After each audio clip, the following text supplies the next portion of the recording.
Bismillahirrahmanirrahim. Alhamdulillah alladzi bi ni'matihi tatimmu shalihat wassalatu wassalam ala an-nabiyil amin al-mustafa sallallahu alaihi wasallam amma ba'du. Thank you Professor Moderator, my distinguished fellow panelists, distinguished audience and participant. Assalamualaikum warahmatullahi wabarakatuh, and good morning to all of you. Hope everyone is safe and is able to conduct the day-to-day activities in this abnormal condition and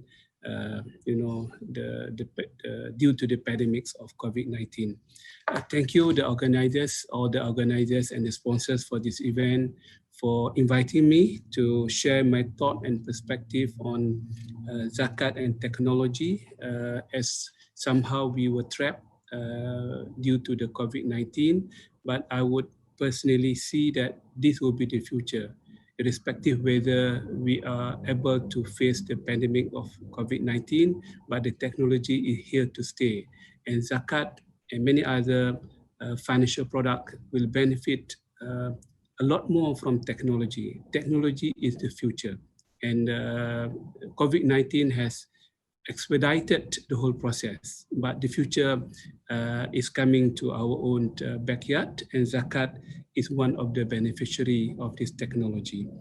So I have about 20 minutes or so to present my presentation.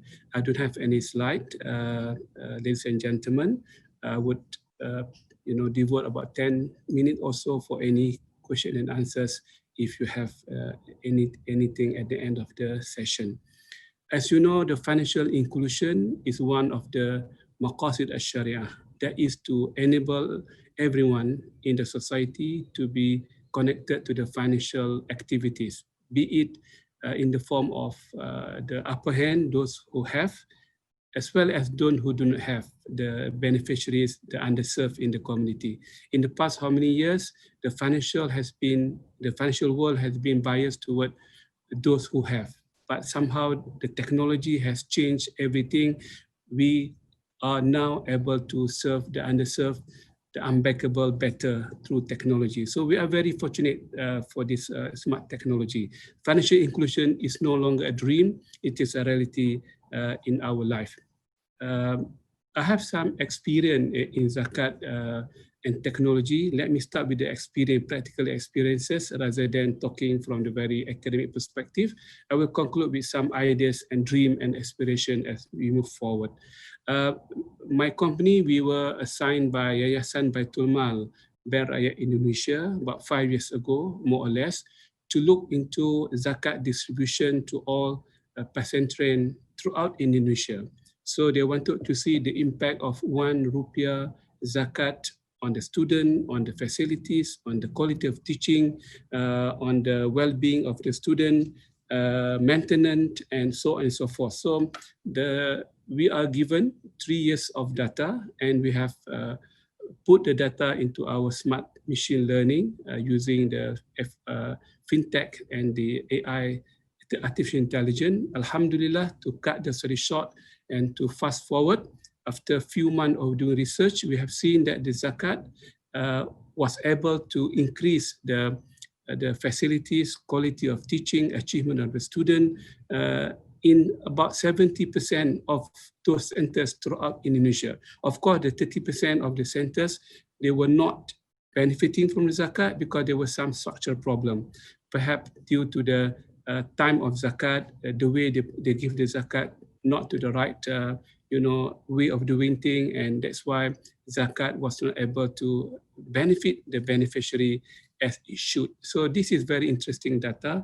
We are very much grateful for the opportunity by Bank Rakyat Indonesia for dealing direct with the data on zakat that they have given to all the pesantren or school or religious school in Indonesia.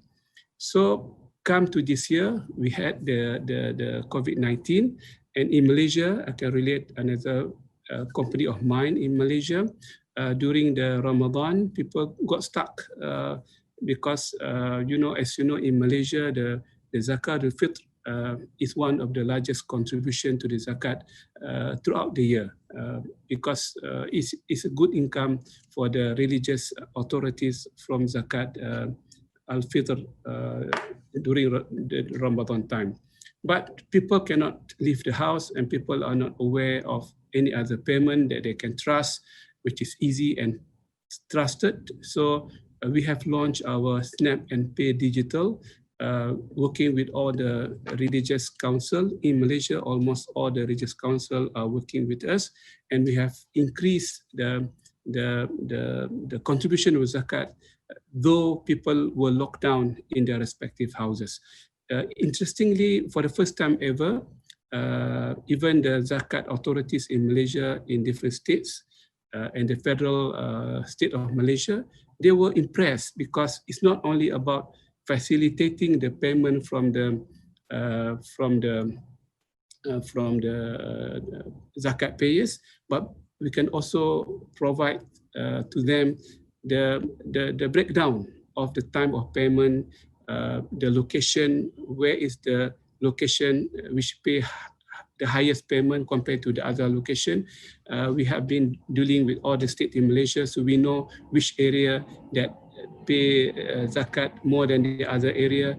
What would be the preferred time for them to pay the zakat? Of course, in our data, from 8 to 9 p.m., but some of them would prefer to pay zakat after midnight. So these are the two prime time that we have discovered from the data that we have. So everything has been very much transparent. So we know that we can do and expedite more. Few things to ask people to do zakat during this time. Marketing awareness can be uploaded in the social media just before 8 p.m. for example, to encourage them, because this is the active time for people to pay zakat, and after midnight, because they are very much perhaps in the mood of reflecting themselves, and zakat will be one of the the thing that they wanted to do. In fact, we have seen the graph of the payment of zakat al-fitr in the first week of Ramadan, second week of Ramadan, and the peak was in the third week, then slowing down in the last week of Ramadan. So from the data, we can do a lot of research to improve for the next year kind of zakat collection, because we know the trend, we know the insights of the data, we know the sentiment of the people and what have you. So this is something that we can achieve through zakat technology. Otherwise, if we continue using the old way, I don't think we can achieve this kind of great improvement of managing zakat collection. So in the first part of my presentation, I have spoken about the impact measurement of zakat through big data and AI. I have spoken about making the zakat payment more friendly to the zakat payers. What is lacking, if I can share, perhaps my colleagues in Indonesia, in other part of the world, we can work together to complement and to fill the gap as we move forward.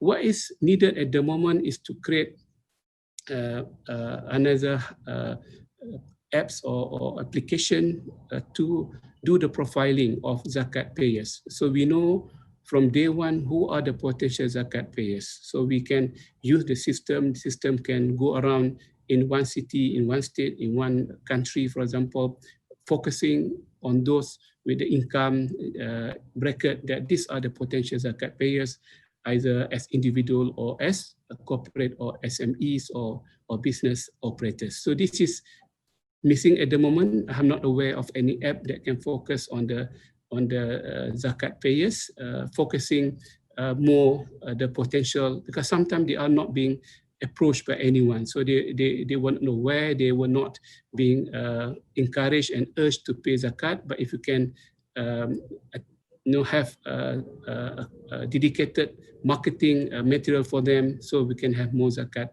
collection in the future. What is more interesting in the apps, the technology app on profiling of the zakat recipient. Interestingly, because we have 8 categories, and with the ijtihad, we can make it more than 20 categories or 50 categories. Fi sabilillah could be so many things, not to mention the faqir and the miskin can be interpreted as, interpreted by the respective council of scholars and mufti in many Islamic world. This is our right to do that. But the system can help the authorities to understand which category of people would be more deserving for that year, for that particular month of the year, for that particular session of the year, the cycle of the economics. Perhaps the corporate guys need more money to sustain the company so that they can maintain the employment for the workers. So this is something that the profiling of the zakat payers will be interesting. I don't think we have done anything extraordinary on this topic, but the Quran mentioned about the beneficiary of zakat in detail, not the payers, not the one who pay, because the one who pays are static. There's no data. I mean, we can create the data, but those who are mentioned by the Quran are very much mentioned in detail.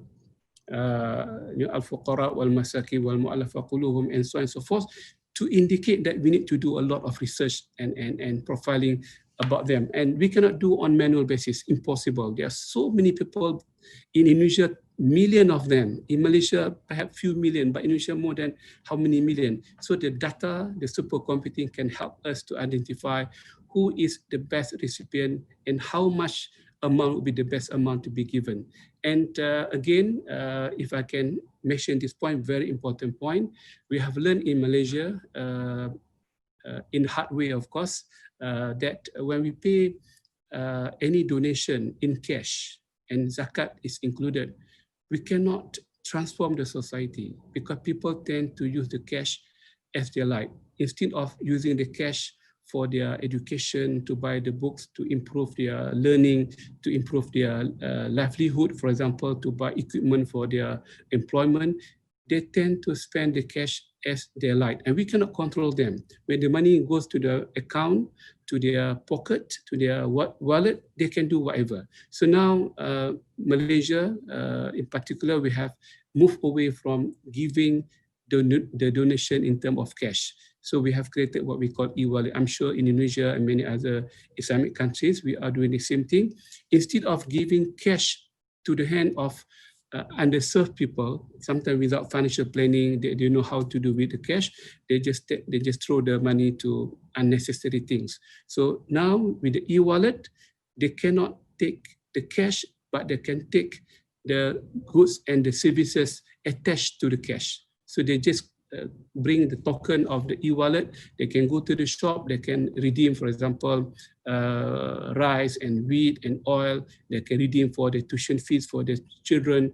They can redeem for their, net for the fishermen. They can redeem for fertilizer for the farmers, and so on and so forth. So we can track. Not only we can control the cash management, we can also control the effective use of the cash payment to them. And this, inshallah, with the data in the next few years, we can see it can transform the society better and better. Perhaps in the past, we have failed to transform our society, even through zakat, to bring them out from the poverty circle, because we are just giving them cash.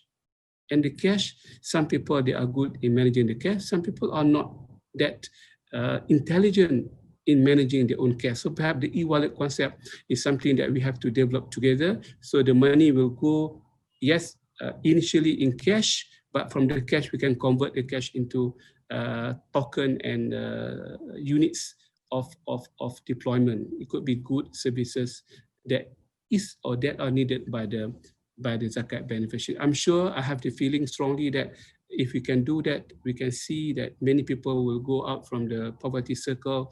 They get what they want, the best from the zakat payment by the zakat pay. So this is something I wanted to talk about. And my company Zakat MP Digital, we are doing the online and the easy way of doing things, but we are working very hard with other e-pay partners. We have to work together to onboard as many people on our system to ease the payment of zakat and to create more profiling in terms of zakat beneficiaries and the usage of the zakat payment. I hope with this kind of intervention, it can open up some new perspective and new insight to make the zakat is not only religious obligation, but also an effective tool of transforming our society, our nation, to become a better society using the technology, which is otherwise we are not able to do that in managing million of population. We cannot do that. We are having some limitation, but technology has no limitation. They can analyze, they can supercompute in no time. And I stop at that juncture. Madam Moderator, I'm more than happy to take any question from the audience and participant. Thank you very much for having me on this platform. Thank you. Wassalamualaikum warahmatullahi wabarakatuh. Waalaikumsalam warahmatullahi wabarakatuh, Datuk Dr. Daud Bakar. Alhamdulillah, many information and at closing statement, transforming for better society, of course, from optimizing technology in Zakat institution.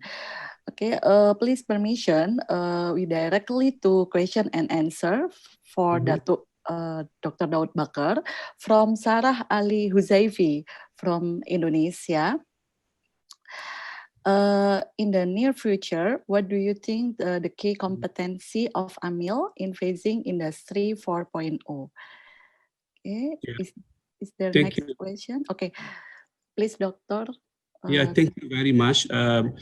I'm cautious about the time. A short answer would be here in Malaysia through my initiative, Snap and Pay Digital, we try to onboard the Amil of Zakat, the individual that we have attached to the mosque, for them to be trained on using our app so that they can also be part of the whole value chain. So we can have the system that they can be part of the Zakat Amil, so people come.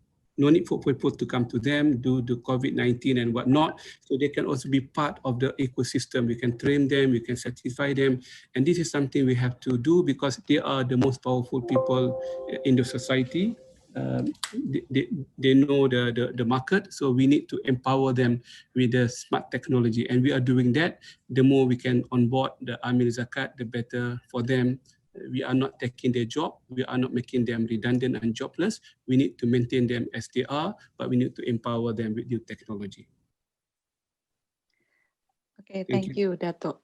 From Ali Adam from West Java, in terms of Sharia scholar expertise, what would be the relevant skill to study in addition to Sharia study, notably for Amil Zakat in adopting technology? Also, what would be your advice on this matter? Please, Datuk. Yeah, I think we need to make technology easy for our Amil. Most of them are not educated. So we need to make the technology few button only, so they can only operate. We are the one who operate at the back end, but they are the front end. They face the public, and the public can start sending the question, the issues. Not them answering, but the back-end office will answer through the chatbot, through the robotic script and whatnot. So we help them to answer so many questions coming to them by centralizing the management of the client, the people, the zakat payer, the zakat recipient, issues that they wanted to know about the hukum, the ruling. So we make their job easy. We answer on behalf of them. Their job is to be the front, and they are talking to their own people. And by doing that, 4 or 5 steps, I think they are okay. Don't give them a lot of jargon, technology words. They will be running away from a system. I think our job is to retrain the Amil, and this is something we need to do together because they are very important segment of zakat pillars everywhere in the world. Thank you, Datuk. Maybe is there? Oh, there is no question again from Naura Nazifa, Global Zakat. Oh, question Prof. Baidullah. Okay, Datuk. Maybe you can deliver a closing statement before to goes to the next speaker, Datuk. Thank you very much again, the organizers. I feel humble and honored to be given this opportunity talking to all of you, my colleagues, my beloved friends and colleagues in Indonesia and beyond. I think we need to change the way we think. Everything that we have in this world can be digitalized, can be robotized. particularly when it comes to the financial aspect of it, because financial is something, the easiest thing to do is the financial sector to to robotize, to digitalize, and even to Shariatize, to make it Sharia compliant through technology. So this is what I'm doing, to robotize and to digitalize and to Shariatize the Sharia understanding through smart technology. And zakat is one of the arkan Islam, the pillars of Islam. We need to give more time and focus on zakat, followed by wakaf, and followed by infaq and many other great instruments in Islamic world. And we cannot run away from using the smart technology. It become one of the great pillars to compete and to continue our struggle in helping our society to transform. It's either you transform or we die. Thank you very much for this opportunity.